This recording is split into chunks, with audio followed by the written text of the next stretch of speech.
अरे वाह, अब जल्दी से तैयारियां कर लेती हूँ। क्या हुआ माँ जी, किस चीज की तैयारी करनी है? बहू, आज मेरी तीनों बच्चियां आ रही हैं। मैं तो पहले ही कह रही थी कि मायके आ जाओ, प्रेगनेंसी में जरा सा आराम मिल जाएगा, लेकिन तीनों मानी ही नहीं। अब अच्छा है जो इनकी अकल में बात आ गई। घर में रहेंगी तो जरा लेट बैठकर टाइम तो कट जाएगा। सही कहा माँ जी। अरे नहीं, तीनों ननद का मतलब है 3 गर्भवती औरतों की सेवा। लगता है कि अब मेरी कसरत के दिन आ रहे हैं। नेहा को अपनी कसरत करने की भनक हो चुकी थी। दुर्गा ने अपनी बेटियों के आने से पहले ही उन तीनों के कमरे बेचारी नेहा से अकेले ही साफ करवाए। हाँ, अब मेरी बेटियां अपने अपने कमरों में आराम से आराम कर सकती हैं। उन्हें कोई परेशानी नहीं होगी। अच्छा नेहा, अब तू ना जल्दी से उन सभी का मनपसंद खाना भी बना दे। ठीक है माँ। नेहा ने अपनी नंदों के आने से पहले ही उनके लिए उनका मनपसंद खाना भी बनाया और फिर वो कुछ देर को आराम करने को चली गई। कुछ देर के बाद ही उसकी तीनों ननद घर में आ गईं। स्वागत है दीदी, आप तीनों का भी और आपके होने वाले बच्चों का भी। मेरी तीनों गुड़िया आ गई। नेहा, चल जल्दी से मेरी बेटियों के लिए पानी लेकर आ। माँ, पानी नहीं, सफर में बहुत पानी पी लिया।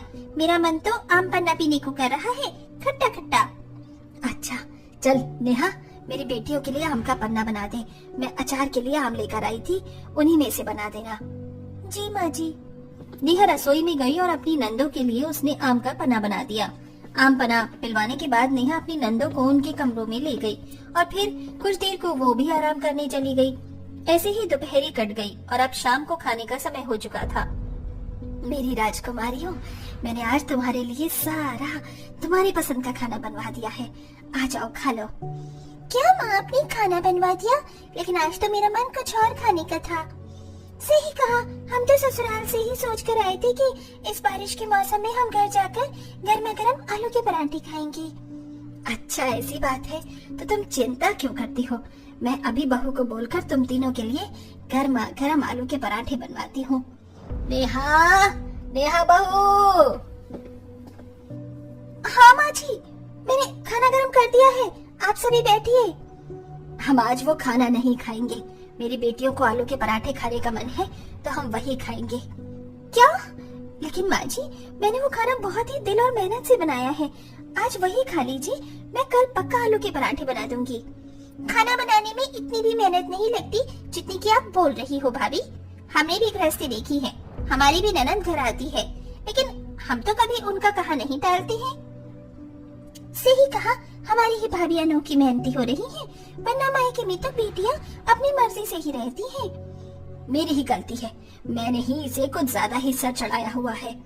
अच्छा ठीक है, अब आप सभी इतनी बातें भी मत कीजिए, मैं आलू के पराठे बना देती हूँ।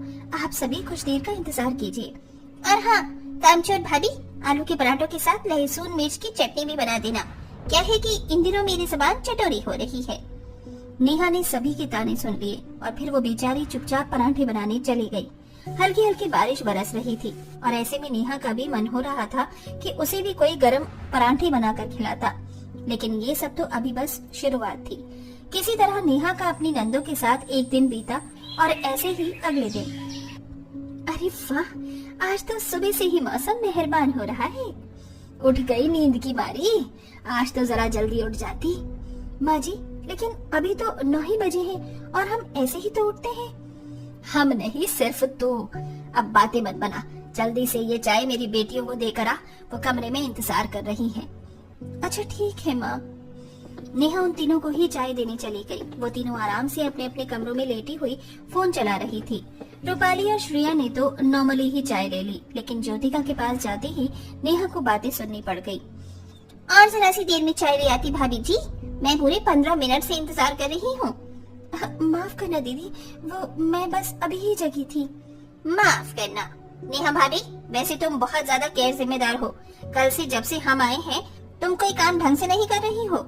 आज भी अगर मैंने चाय बोला तो बस चाय ही ले आई, वरना इतना अच्छा मौसम है, चाय के साथ 2-4 पकौड़े भी बना देती। दीदी, अगर आपको पकौड़े खाने थे तो बोल देती। अच्छा ऐसा है तो लो, बोल दिया। नहीं पीनी मुझे ये चाय, मुझे तो पकौड़ों के साथ ही चाय चाहिए।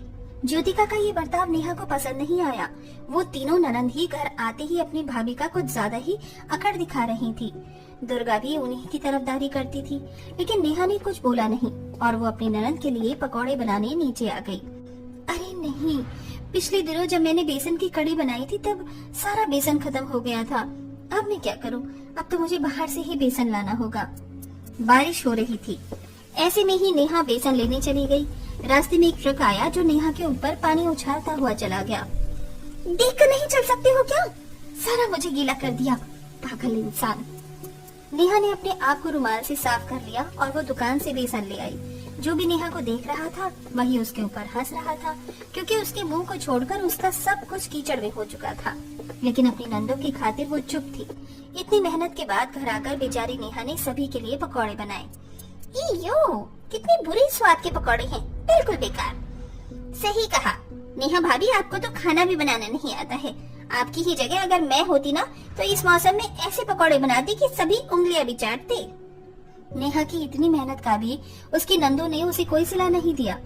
बेचारी नेहा इस सब के बाद उदास सी हो गई और अपने कमरे में आ गई। लेकिन उसकी नंदी उसे कहाँ ही चैन लेने देती। उसके कमरे में आते ही उसे श्रेया ने बुला लिया। हाँ दीदी। भाभी, आज आपने मेरे कमरे में से झाड़ू नहीं लगाई है क्या? नहीं ननन जी, मैंने तो लगाई थी। झूठ मत बोलो, समझ आया? यहाँ देखो तो सही कितनी मिट्टी हो रही है, जल्दी से झाड़ू लगाओ। अच्छा ठीक है। और हाँ, एक और बात, आज मेरा और मेरे बच्चे का रात में खाने में सब्जियों का सूप पीने का मन है। कम से कम उसमें 5 तरह की सब्जियां तो होनी ही चाहिए। दीदी, घर में बस 3 तरह की ही सब्जियां हैं, तो क्या मैं उन्हीं से बना दूं? नहीं, जब देखो बस आपको कामों से बचने की ही पड़ी रहती है। मैं कुछ नहीं जानती हूँ, मैं तो आज 5 सब्जियों का सूप ही पीऊंगी। अच्छा ठीक है। रेगुलर बारिश हो रही थी और ऐसे में बेचारी नेहा को दोबारा अपनी ननंद के लिए बाहर जाना पड़ा।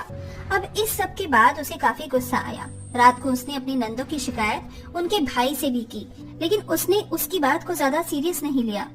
अब ऐसे ही चलते हुए 1 महीना होने को आया था। बेचारी नेहा जितने काम करती थी उसकी नंदी उसे उतना ही बुरा और कामचोर बुलाती थी। एक दिन नेहा को गुस्सा आ गया।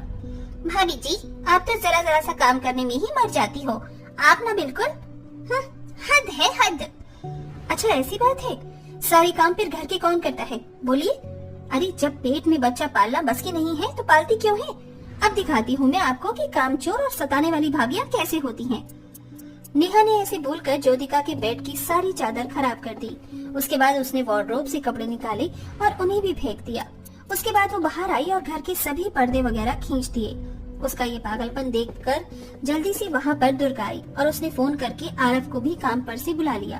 और ऐसे ही कुछ देर बाद, क्या बात है नेहा, आज तुम्हें क्या हुआ था? आरव जी, मैं चाहे जो कर लूं, जितना ही अच्छा करने की कोशिश करूं, सब कुछ नाकाम ही हो जाता है। यहाँ कब कोई मेरी मेहनत को कुछ समझेगा? ऐसे बोलकर नेहा रोने लगी। आरव उसकी बात को समझ गया, इसलिए वो अपनी बहनों और माँ से बोला, माँ और तुम तीनों, अगर मेरी पत्नी के सिर पर ये टेंशन चढ़ी है तो सिर्फ आपकी वजह से। मैं देखता हूँ नेहा रातों को जाग जाग कर इन तीनों की सेवा करती है, लेकिन आप हो कि उसका किया धरा सब कुछ बेकार कर देते हो और कामचोर कहते हो। ये मत भूलो कि नेहा भी आपकी की तरह किसी घर की बेटी है। आपको तो एक दूसरे को समझना चाहिए, न कि ऐसे ताने देने चाहिए। आरव की बात सुनकर सभी की गर्दन शर्म से झुक गई। उन्होंने नेहा से माफी तो नहीं मांगी, लेकिन अब उन्होंने उसके ऊपर एक्स्ट्रा लोड डालना बंद कर दिया था और न ही अब वो बेवजह उस बेचारी को ताने देती थी। और अब सब कुछ ठीक हो चुका था।